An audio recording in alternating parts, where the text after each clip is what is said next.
We live in an age where the traditional home stereo system doesn't really exist anymore. People have traded the beauty of what once were a stack of commanding components and floor-standing speakers for the convenience of soundbars, Bluetooth speakers, and earbuds. I would like to explore this seismic shift in our listening habits and what it means for the future of sound. Let's get to it. In the sweep of history, in the grand orchestra of innovation, there's a quiet note that's been gradually fading into the background. The home stereo system, once a centerpiece of our lives, has been gently receding with the dawn of portability and the allure of convenience. It's an evolution, an undeniable testament to our relentless pursuit of change. But in the vast crowd of transformation, I see you. The connoisseurs, the audiophiles who've held on to the resonance of the home stereo system. You are the harmony in the melody of progress, the keepers of tradition in an era of constant change. I acknowledge you. I appreciate you. You're not just part of this community, you're its heart and soul. But over the years, some of you have failed us, and I will explain why shortly. This paradigm shift began in the early 2000s with the birth of the home theater in a box. It promised convenience, compactness, the idea of everything you need, neatly packaged. I remember vividly when these first came out. I was working at Circuit City at the time in the audio-video department. I spent most of my time in the enclosed home audio room testing the newest innovations from people like Infinity, Polk, and even Bose. However, right outside in a compact square boxes were these tiny new speakers, rectangular subwoofers, and one singular AVR that promised to be a solution for those seeking an inexpensive home theater system. I feel this is when we really began to sacrifice sound quality for convenience. Instead of building a proper home audio system, the old-fashioned way, the majority would opt for the new prepackaged offerings. Almost every audio company we carried started jumping on this bandwagon. This is why you now only see these systems at your local charity shops. However, this wasn't the end of the new realm of convenience. The world shifted on its axis yet again. In the late 2000s, the landscape changed dramatically. The birth of iPhones, iTunes, Spotify, digital music took the stage, and it played its tune on MP3 players on mobile devices, silencing the echoes of tape decks, CD players, turntables. This was a sad turn of events, really, because this is when the CD took a nosedive. Nobody wanted CDs anymore when they could just stream it on their phones or computers or whatever. This, of course, greatly affected sales of many source devices used to play physical media, hemorrhaging many companies that, had invested in, actually doubled down on what were now antiques to many people. Many young people who wanted to embrace the new technology available to them. We watched as this trend grew, as it took a form we could not have foreseen. Our mobile phones, these tiny marvels of technology, they became our everything, our cameras, our jukeboxes, our lifelines to the world. It's beautiful, it's brilliant, but it's also what signaled the end of an era. The grand, warm symphony of the home stereo system was suddenly too slow, too cumbersome for the speed and immediacy of our up-and-coming generations. My generation, actually, to be exact. I remember when I was so excited to try the new Google G1, which was Android's response to the insanely popular iPhone at the time.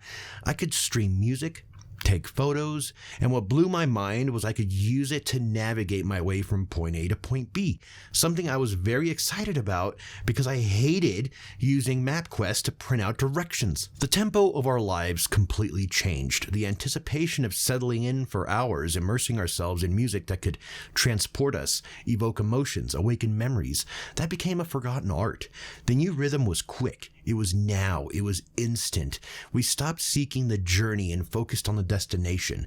We no longer desired the entire song, just the chorus. In our present day, a world that craves bite-sized content, that doesn't have the patience for the build-up, the crescendo. In such a world, how could the home stereo keep pace?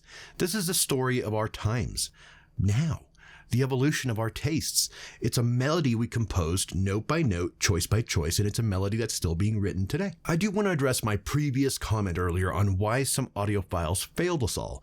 Audiophile communities can sometimes come across as exclusive or elitist due to their deep knowledge and particular vocabulary. Sometimes they can actually be complete dicks, just being honest. The complex technical terms, discussions about subtle sound distinctions, and emphasis on expensive equipment can make the barrier barrier to entry seem high. It can create a perception that enjoying high-quality audio is a privilege for those who can afford expensive gear and have a deep understanding of audio science. For someone new to high-fidelity audio, it might be discouraging to feel that they must understand terms like impedance, signal-to-noise ratio, or total harmonic distortion to participate in discussions or make informed purchases. Additionally, some audiophiles might dismiss more affordable equipment, further alienating newcomers who aren't ready or even able to make a significant financial investment. I know I was put off for quite some time because when I was ready to learn, I felt many of these folks online didn't want to help me out when I had innocent questions. I had to figure out most of it on my own, which is fine, whatever. I honestly felt embarrassed, though, to even ask because many times these people online would act like they were so superior. Superior in a hobby that is primarily subjective. Makes perfect sense. There are always people like that in every hobby, tryhards that feel like they're in the upper echelon, but are just bad people down to the core. However, it's important to remember that this isn't representative of the entire audiophile community. Many audiophiles are welcoming and eager to share their passion with others.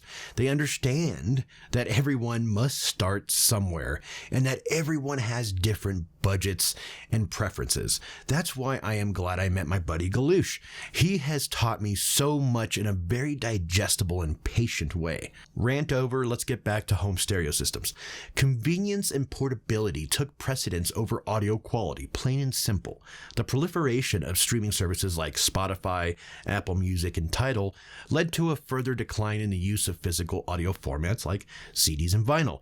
Even though we have seen a resurgence in both CDs and vinyl, even cassettes are starting to make their way back, we're still far through from where we once were. Advances in audio technology has made it possible to get reasonably good sound quality from small all-in-one systems or soundbars.